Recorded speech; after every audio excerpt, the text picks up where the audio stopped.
विद्यार्थियों, आज के इस वीडियो में हम डेविड रिकार्डो के अंतर्राष्ट्रीय व्यापार के सिद्धांत, तुलनात्मक लागत के सिद्धांत अथवा तुलनात्मक लाभ के सिद्धांत का अध्ययन करेंगे। बीए भाग प्रथम, द्वितीय और तृतीय तीनों ही वर्षों में अर्थशास्त्र के अंतर्गत यह जो सिद्धांत है रिकार्डो का सिलेबस के अंतर्गत है और तीनों के लिए ही बराबर महत्वपूर्ण है। बीए भाग प्रथम और थर्ड में प्रथम प्रश्न पत्र के अंतर्गत ये है और बीए भाग सेकंड में ये द्वितीय प्रश्न पत्र के अंतर्गत चौथी यूनिट में है। तुलनात्मक लागत या लाभ का सिद्धांत और फर्स्ट ईयर और थर्ड ईयर में ये अंतर्राष्ट्रीय डेविड रिकार्डो के अंतर्राष्ट्रीय व्यापार सिद्धांत के नाम से कोर्स में सम्मिलित है। जैसा कि हम सभी जानते हैं कि व्यापार शब्द का अर्थ वस्तुओं और सेवाओं का लेन देन करना होता है और जब ये लेन देन विभिन्न देशों के बीच होता है तब हम इसे अंतर्राष्ट्रीय व्यापार कहते हैं। सभी देश अपने आप में आत्मनिर्भर नहीं होते हैं। प्रकृति ने अलग अलग राष्ट्रों को अलग अलग संसाधनों से संपन्न किया है। सामान्यतया एक देश के पास यदि कुछ साधन प्रचुर या अधिक मात्रा में पाए जाते हैं तो कुछ अन्य साधनों की दुर्लभता या कमी भी पाई जाती है। जैसे खाड़ी देशों के पास खनिज तेल उनकी आवश्यकता से बहुत अधिक पाया जाता है, किंतु औद्योगिक वस्तुओं तथा खाद्यान्नों की दुर्लभता उन्हें पीड़ित भी करती है। तो ऐसी स्थितियों में आप सीमा पार व्यापार द्वारा अपनी वस्तुओं के आधिक्य के बदले में उन वस्तुओं को प्राप्त कर सकते हैं जो आपके देश में या तो उपलब्ध नहीं है अथवा बहुत ही दुर्लभ है। तो अंतर्राष्ट्रीय व्यापार का जो निहितार्थ है वो अंतर्राष्ट्रीय विशिष्टीकरण से ही है। एक अर्थव्यवस्था जो अंतर्राष्ट्रीय व्यापार में संलग्न होती है एक खुली अर्थव्यवस्था होती है। एक देश जो व्यापार में शामिल नहीं होता है उसे बंद अर्थव्यवस्था कहा जाता है। और ऐसी स्थिति जिसमें कोई देश बिना किसी विदेशी व्यापार का संचालन करता है तो उसे स्वायत्तता ऑटोनोमस कहा जा सकता है। अन्य देशों के साथ व्यापार से जो लाभ होते हैं उसका भी अपना एक अलग महत्व होता है। तो ये तो था, मैं आप लोगों को समझा रहा था कि व्यापार और अंतर्राष्ट्रीय व्यापार क्या है और क्यों प्रारंभ होता है।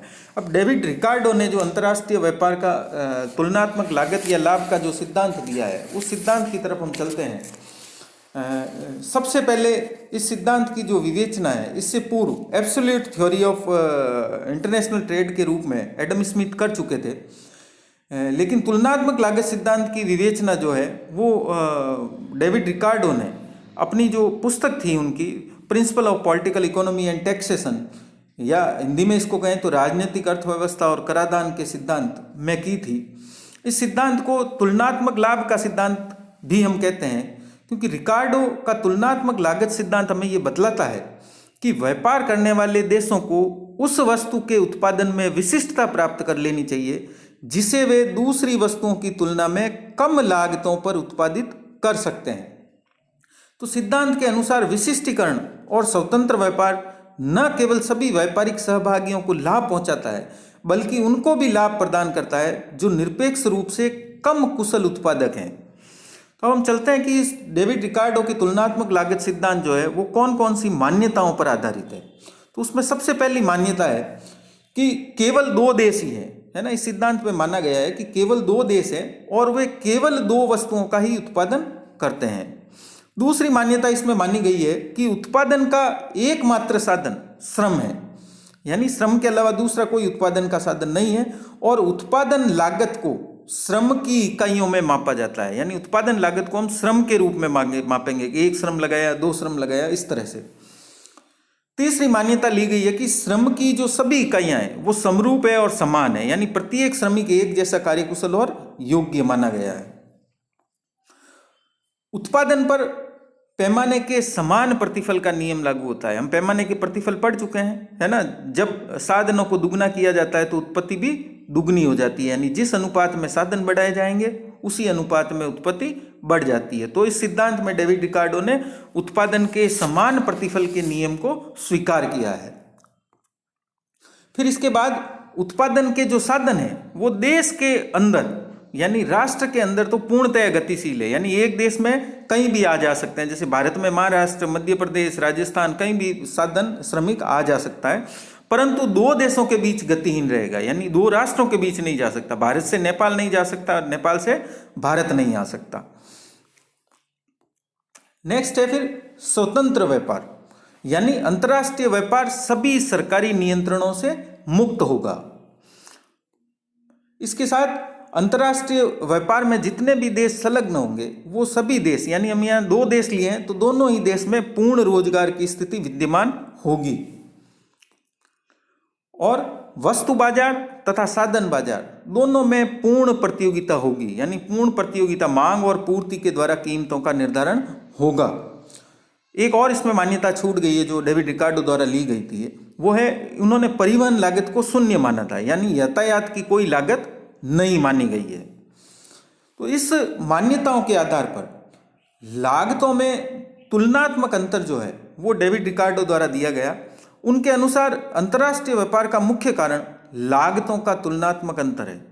लागतों के तुलनात्मक अंतर से उनका अभिप्राय यह है कि एक देश दोनों ही वस्तुओं का उत्पादन अन्य देश की तुलना में कम लागत पर कर सकता है, परंतु उसे दोनों में से एक का ही उत्पादन करने में तुलनात्मक लाभ अधिक होगा, जबकि दूसरी वस्तु के उत्पादन में तुलनात्मक लाभ कम है।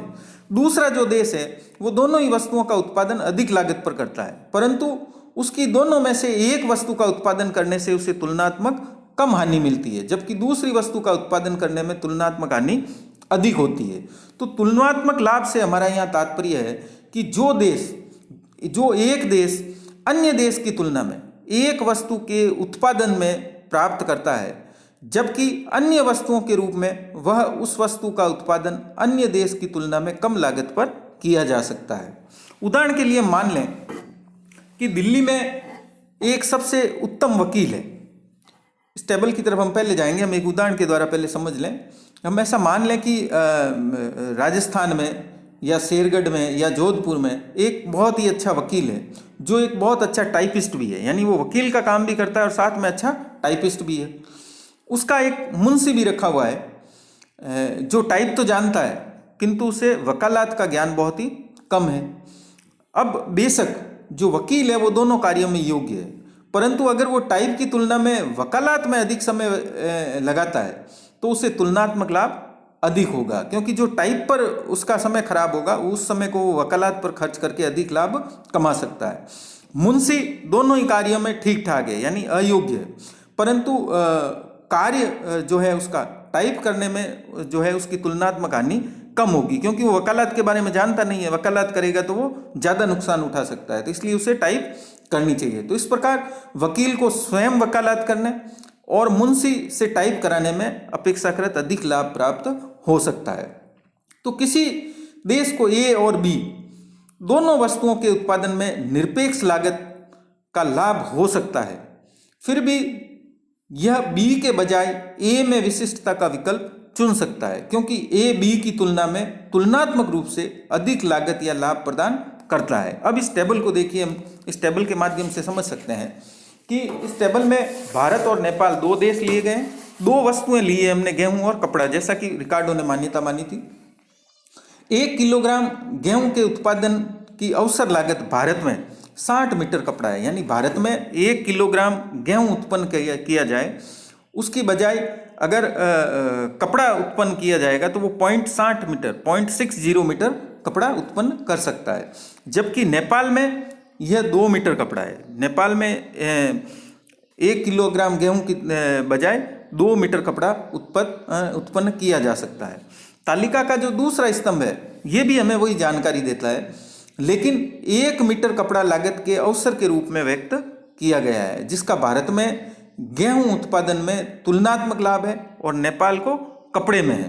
तो भारत को तुलनात्मक रूप से देखा जाए तो गेहूं में लाभ होगा, जबकि नेपाल को कपड़े में।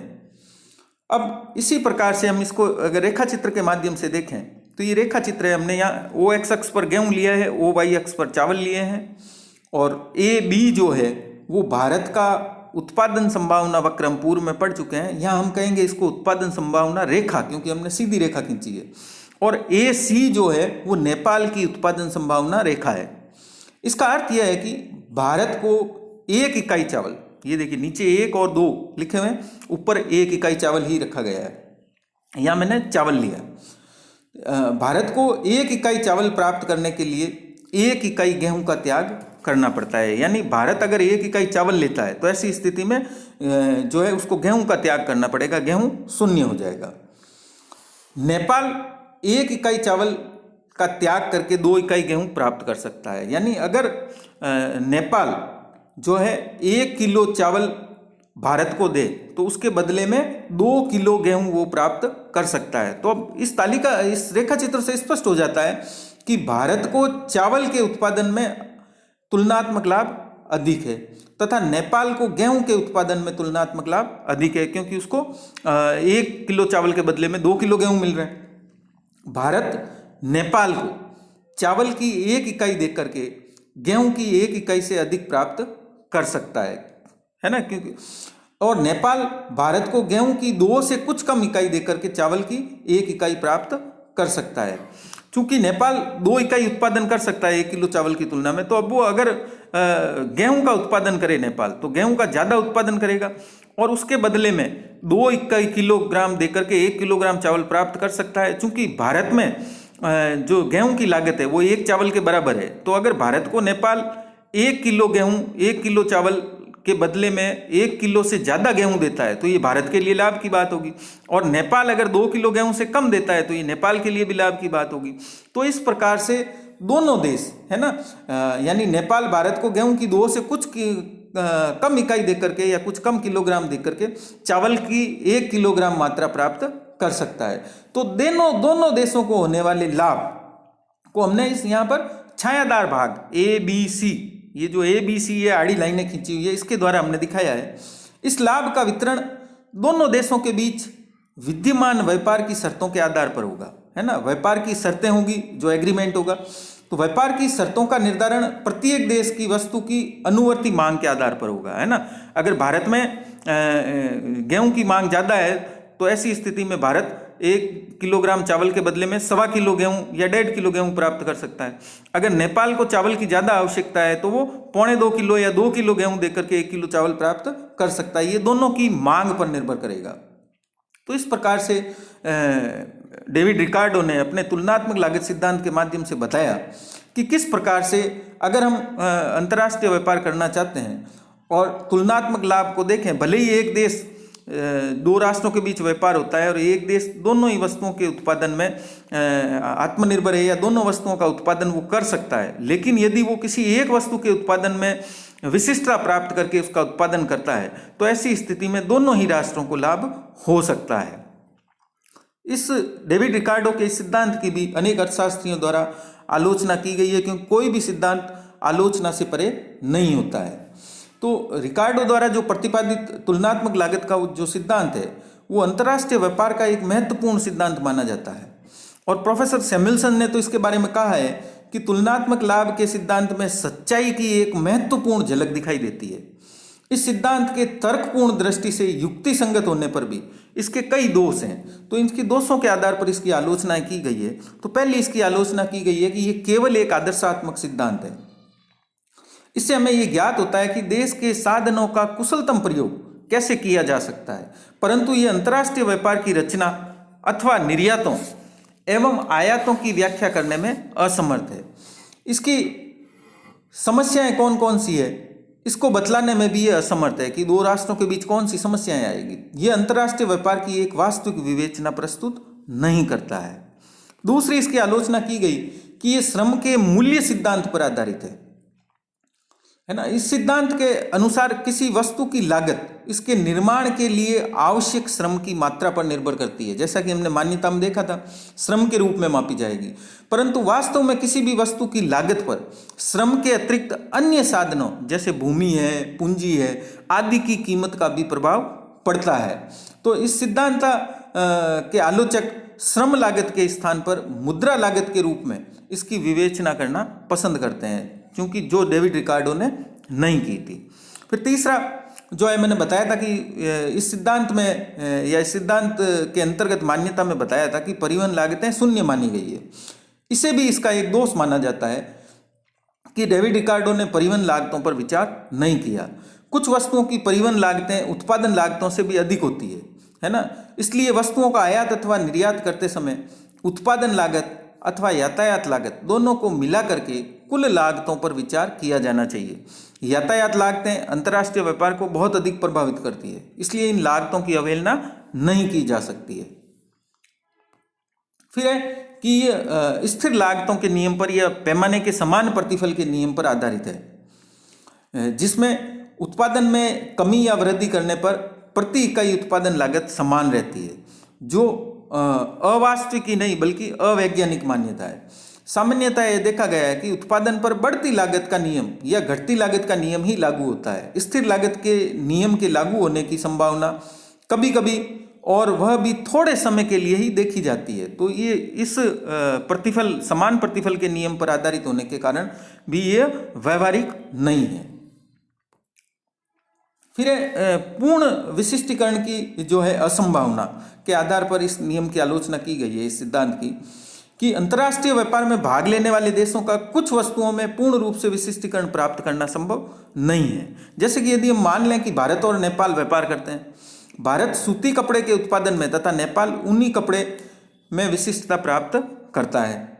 नेपाल एक बहुत छोटा सा देश होने के कारण भारत के ऊनी कपड़ों की मांग को पूरा नहीं कर सकता है और न ही नेपाल में भारत से निर्यात हो सकने वाले कुल सूती कपड़े की मांग हो सकती है। तो इसलिए भारत को सूती कपड़ा तथा ऊनी कपड़ा दोनों ही बनाने पड़ेंगे, क्योंकि नेपाल एक बहुत छोटा देश है और भारत बहुत ही बड़ा राष्ट्र है। तो हम इस निष्कर्ष पर पहुंचते हैं कि अंतर्राष्ट्रीय व्यापार तभी संभव है यदि दो समान मूल्य वाली वस्तुओं का दो समान आकार वाले देशों में व्यापार हो, यानी देशों का आकार भी समान होना जरूरी है। नेक्स्ट, स्वतंत्र व्यापार पर आधारित होने के कारण इसकी आलोचना की गई।